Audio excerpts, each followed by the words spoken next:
Nah, halo teman-teman. Kita akan membahas mengenai fundamental step di digital image processing. Nah, di digital image processing ada beberapa step-step yang menjadi dasar gitu ya. Nah, kita akan bahas dalam video ini.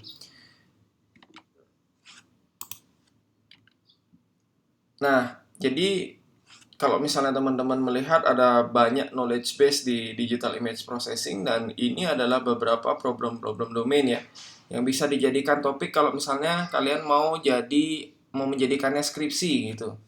Di image acquisition, image enhancement, image restoration dan lain sebagainya. Nah, kita akan bahas satu persatu. Yang pertama mengenai image acquisition ya. Apa itu image acquisition? Jadi bagaimana kita bisa memperoleh image gitu atau gambar. Kalau sekarang untuk memperoleh gambar digital mungkin sudah tidak susah lagi seperti dulu ya. Kita tinggal memanfaatkan teknologi yang sudah ada, misalkan kamera handphone kita itu sudah menghasilkan image digital gitu ya. Teknologi yang lagi berkembang saat ini itu kalau tidak salah teman-teman kalau misalnya pernah melihat beberapa produk Apple itu sudah punya LiDAR di dalamnya ya.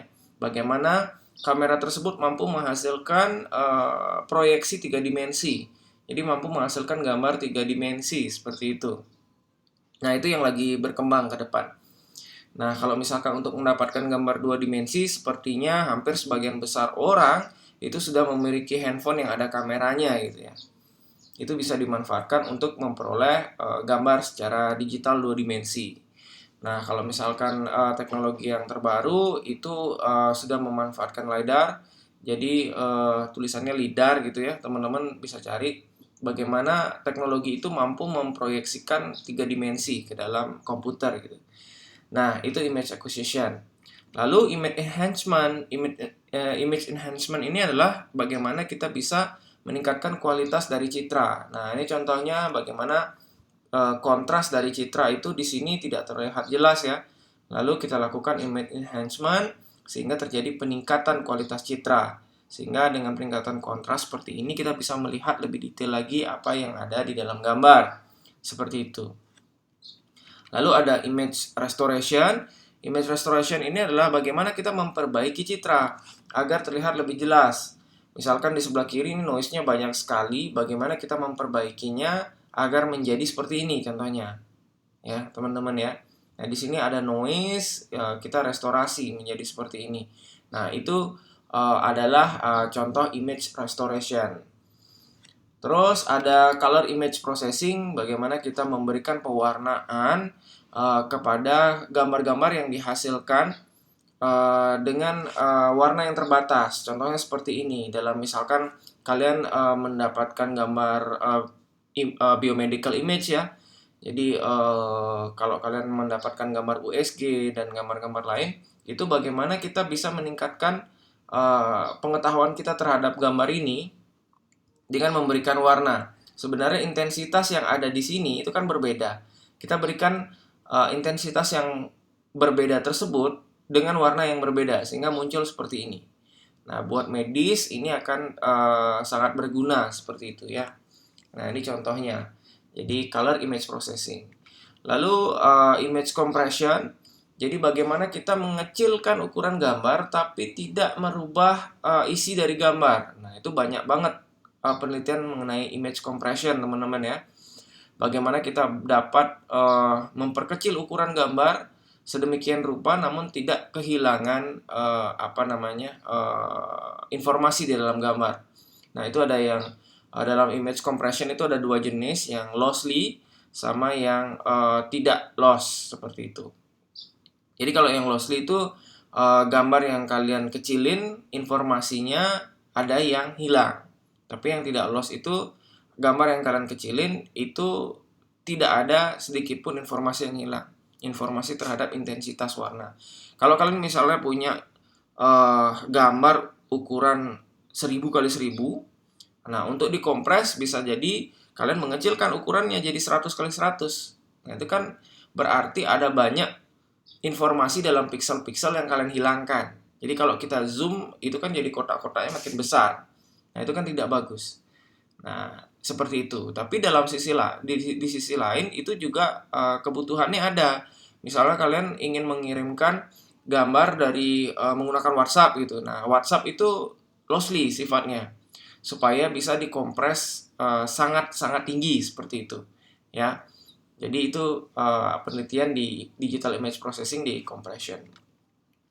Nah, ini ada morphological processing, di mana kalian akan mengubah menggunakan matriks tertentu secara metrik morfologi, ya, sedemikian rupa agar gambar bisa terlihat lebih jelas untuk memperoleh informasi yang lebih kompleks lagi.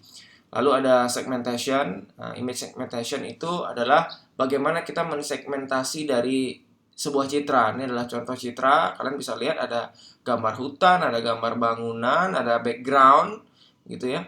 Ada backgroundnya ada dua seperti ini. Nah, bagaimana kita bisa melakukan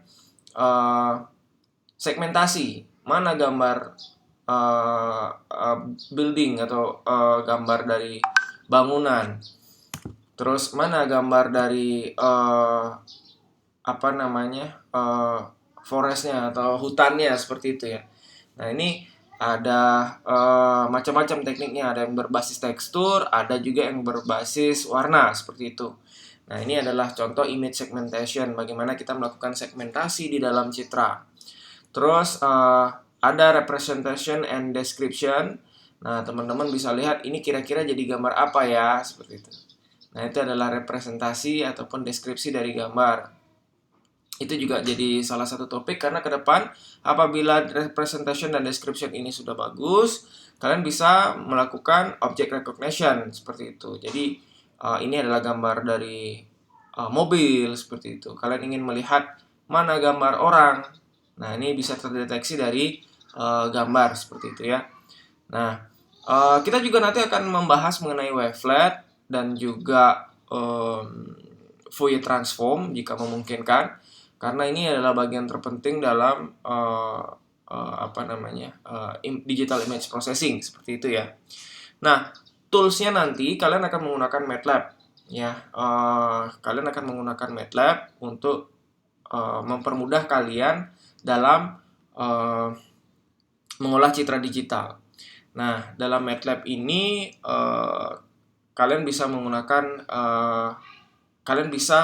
memanipulasi array dengan lebih mudah karena ada banyak tools di sana. Yang penting konsepnya kalian pahami, sehingga kalau misalkan nanti kalian ingin mengubahnya menggunakan bahasa pemrograman lain, itu akan lebih mudah ke depan, gitu ya. Nah, saya harap teman-teman bisa melakukan instalasi terhadap MATLAB, karena kita tidak memungkinkan ada di laboratorium saat ini. Lalu kalian bisa ikuti step by step yang ada di slide ini ya. Nanti slide-nya akan saya share, seperti itu. Nah, saya minta coba untuk membaca sebuah gambar, lalu mengubahnya menjadi gambar grayscale, seperti itu. Ya, itu tugasnya. Baik, sekian untuk pertemuan kali ini. Terima kasih banyak. Sampai berjumpa lagi.